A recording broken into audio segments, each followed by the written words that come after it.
Hey guys, Felip here with BiggerPockets, and we're really excited. I think we found another house where we can find value in the basement with blowing out some more rooms downstairs.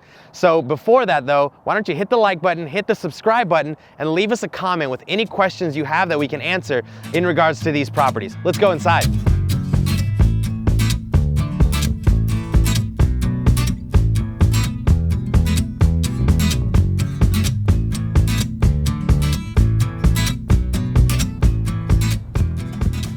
All right guys, so we made it inside. Very safe neighborhood. First feel when you walk in this house is just a cozy, warm, welcoming feel, especially with this fireplace to my right.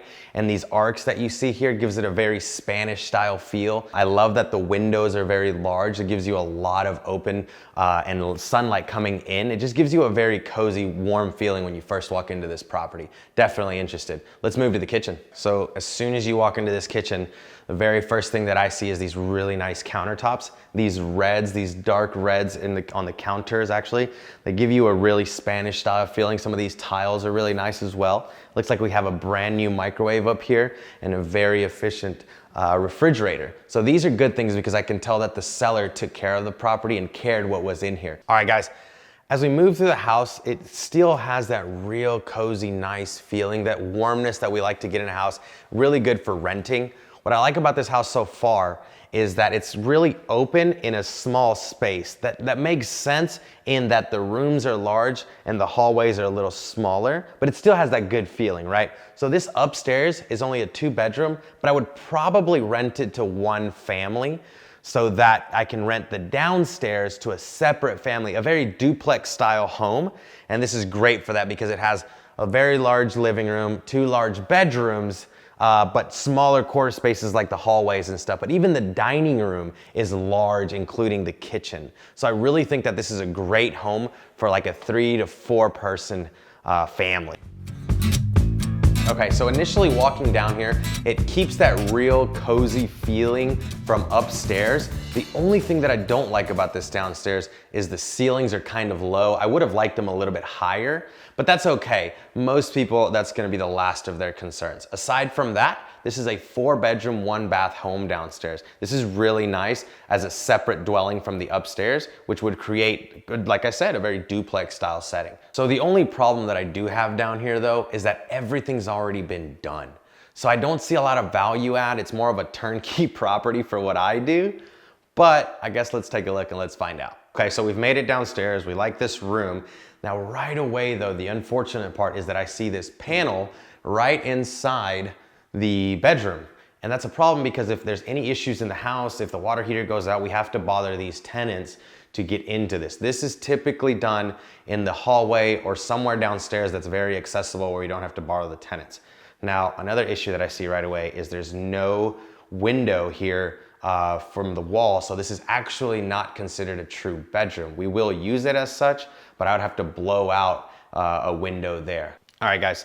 So initial thought as I walk into the left side of the home where there's an additional 2-3 bedrooms, one thing that keeps hitting me hard though is there's no windows in the bedrooms. That's a whole lot of money for not a lot of value add. There's not gonna be a ton more rent because I add windows, but for it to be a true bedroom, there has to be windows. And both bedrooms to my left and right don't have them. So we found a bathroom downstairs. It is relatively small and there's 4 bedrooms down here. That might be a problem. We might have to expand this bathroom a little bit. I would say a couple $1,000s to kind of really get it a little more open, but it is functional. It has a shower, a toilet, and a place to wash your hands.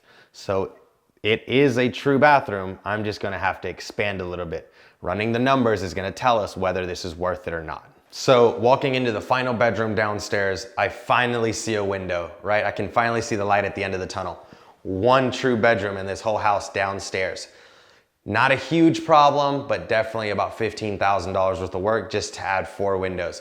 Does it seem worth it? I guess we'll find out when we run the numbers. We found the 7th bedroom, a true room with a window, floors, a great roof. Can't wait to rent this bad boy out. So yeah, this is a joke. This is just a termite hole. You gotta take care of these problems before those termites get into the house. You gotta rip this out. All right guys, in conclusion, this property would work just on initial numbers, right? We can probably get about $2,500 out of rent for this area, if not $2,700. Really depends on how many renters we can get, or if it's rented to 2 separate families. Now, my biggest concerns are the bathrooms and the windows. My feeling on this property is definitely a little bit high of a purchase price, but if we can get it for the right number, we can probably buy it.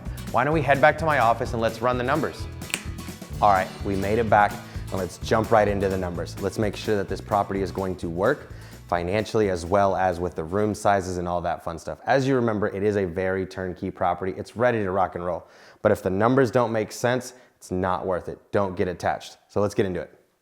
So 120 Raider Drive in Antioch, Tennessee, the asking price was $275.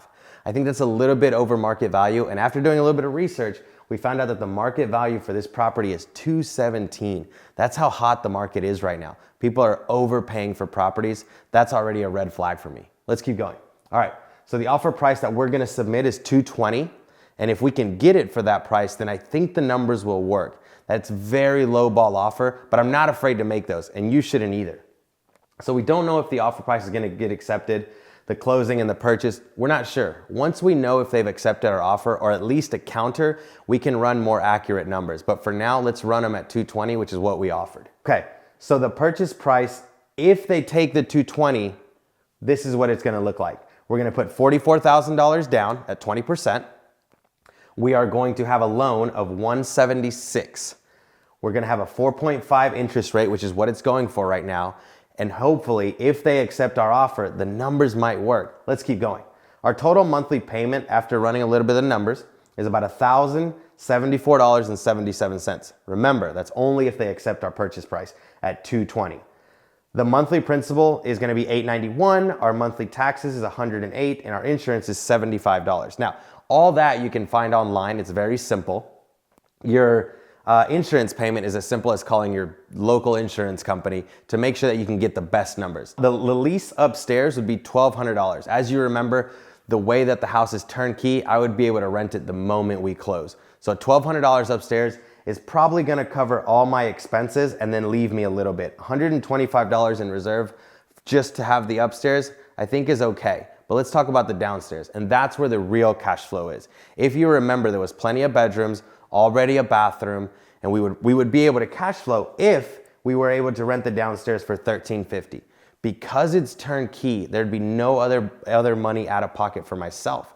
Usually I gotta build out the rooms, build out, the shower, a place for people to have a kitchen even, but all that's already there. So that's gonna work out for me perfect. The lease downstairs would be $1,350, and I would spend about $350 to $400 in utilities for the whole house. So this property would cash flow right around $1,000 if we got it for the price. Now, let's look at the what I call the red numbers, and these are the actual numbers, accepted price at $220. Remember, they're asking $275. So we first have to get it accepted. So our cash flow is gonna be $1,000. Our CapEx is gonna be $125 monthly.